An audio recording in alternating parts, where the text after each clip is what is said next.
Assalamualaikum warahmatullahi wabarakatuh. Perkenalkan, nama saya Muhammad Eko Edi Solihin. Di sini saya akan menjelaskan tentang sejarah perkembangan sastra Indonesia untuk matkul sejarah sastra. Nah, sejarah Indonesia merupakan sastra yang dibuat di wilayah Indonesia.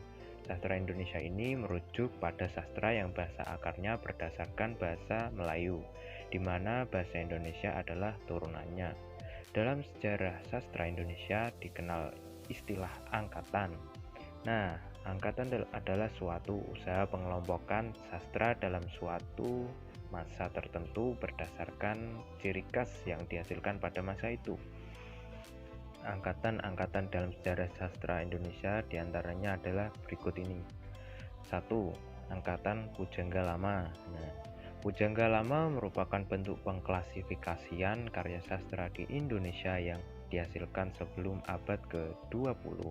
Pada angkatan ini didominasi oleh syair, pantun, gurindam, dan hikayat.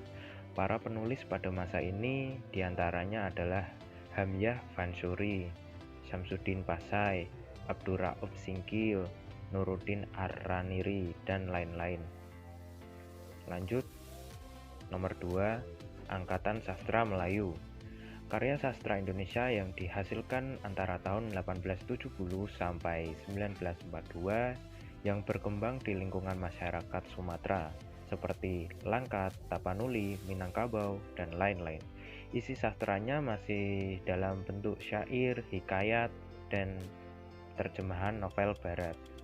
Beberapa karya yang ada pada masa ini adalah Robinson Crusoe yang telah diterjemahkan, Nyai Dasima oleh G. Francis, Bunga Rumpai A.F.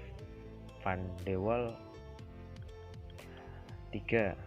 Angkatan 20-an atau Balai Pustaka. Disebut angkatan 20-an karena angkatan ini lahir pada tahun 1920-an. Disebut angkatan Balai Pustaka karena penerbit yang paling banyak menerbitkan adalah Balai Pustaka. Pada angkatan ini diisi yang adalah mengenai prosa, yaitu roman, novel, cerpen lama, dan drama, dan puisi. Beberapa karya sastra angkatan ini adalah Ayat dan Sengsara, roman pada tahun 1920 oleh Merari Siregar, Tak Putus di Rundung Malang, berbentuk roman pada tahun 1929 oleh Ali Syahbana, dan lain-lain. Menuju ke angkatan 30-an atau dikenal sebagai Pujangga Baru. Angkatan ini lahir sekitar tahun 1933 dan 1942. Disebut Pujangga Baru karena pada saat itu adalah majalah sastra yang terkenal, yaitu majalah Pujangga Baru. Karya sastra angkatan ini bersifat dinamis, individualis, tidak terikat tradisi, intelektual, dan nasionalistik.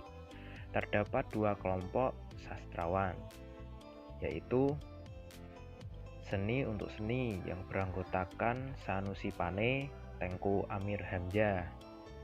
Seni untuk Pembangunan Masyarakat yang beranggotakan ST Ali Syahbana, Armin Pane Effendi.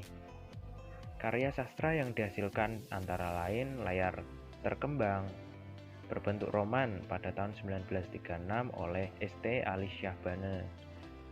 Anak Perawan di Sarang Penyamun, berbentuk roman pada tahun 1942 oleh ST Ali Syahbana. Belenggu, berbentuk roman pada tahun 1940 oleh Armin Pane. Menuju ke angkatan 45. Pelopor angkatan ini adalah Chairul Anwar. Ciri-ciri karyanya antara lain adalah bebas, individualistik, realistik, dan futuristik.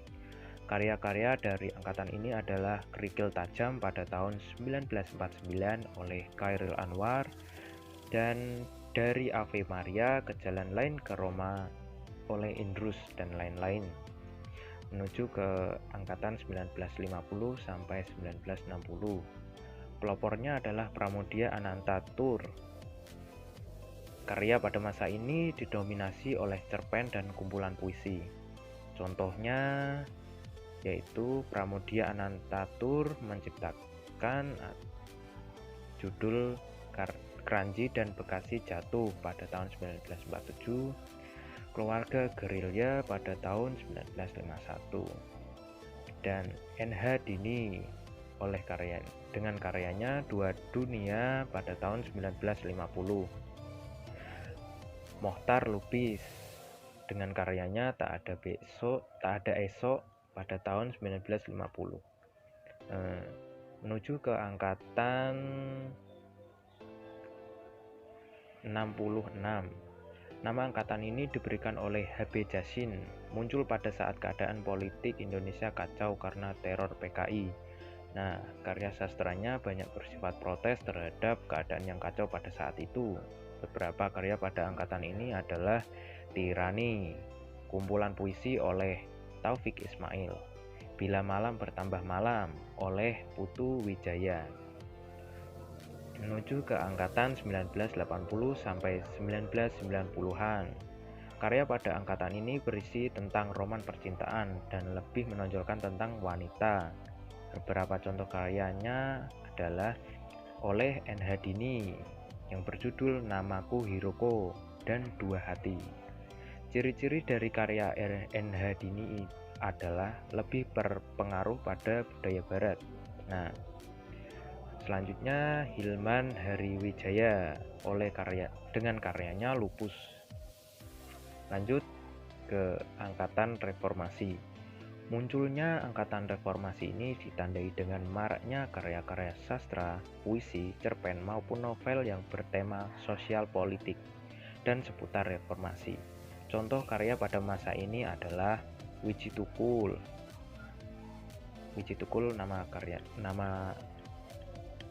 sastrawannya dengan judul Puisi Pelo dan Darman.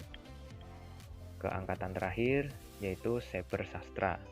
Karya sastra yang dipublikasikan di dunia maya, situs sastra Indonesia di dunia maya yang salah satunya adalah duniamaya.com.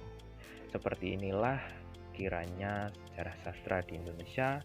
Setiap situasi dan kondisi suatu kaum atau negara bisa mempengaruhi isi dari karya-karya sastra Indonesia.